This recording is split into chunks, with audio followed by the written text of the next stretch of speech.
Dawn McGee here, your wellness strategist and nutrition evangelist.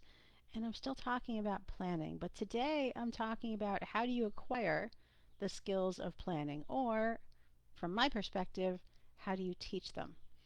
So this weekend I am heading up to visit my son at school, and we are going hunting for apartments.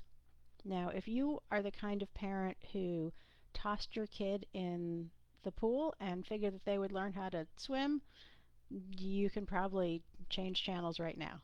But if you were the kind of parent that put your kid in swim lessons because you wanted them to learn how to swim before you toss them in the deep end, then keep listening, because what I'm teaching this weekend, aside from having a fun weekend with my kiddo and celebrating things and all that stuff, is some skills about how to plan and how to do things that are all part of adulting. Things like how to call a landlord and make an appointment for a tour or a showing. Things like, what questions do you want to ask? And could I have said, well, go ahead, go look, let me know how it goes, we'll talk about it, and let me know what you decide. And that might have turned out fine, and it might not have, right? Because you don't know what you don't know. I know that my very first job out of college was in tech support, and they let me take troubleshooting questions, and I would get on the phone with the customer and go, hey, what's going on? Well, not like that. I would get the details, and then I would put them on hold, and I would run to the next cubicle and ask my colleague, okay, here's the story. What do I ask next? And he would tell me what to ask next.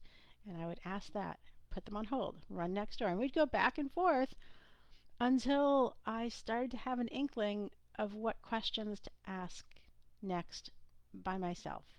And these are the ways that you teach somebody. We call it scaffolding. You meet somebody where they are, you take them through the next step, you teach them how to get to the next level, and then you meet them where they are at their new level.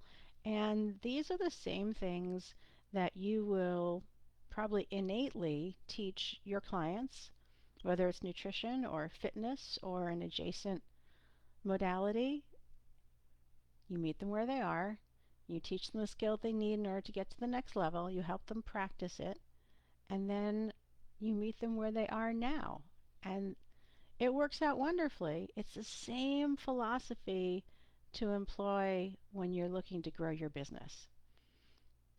If you are $100,000 business, you would meet yourself somewhere different than if you were $1 million business, right? This seems probably obvious to you when I say it out loud, and yet a lot of us are looking to treat ourselves as the business that we want to be, not the business that we are.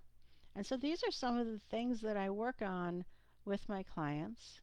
If you're interested in hopping on a call with me, I've got some single session strategy sessions available over the next month or so.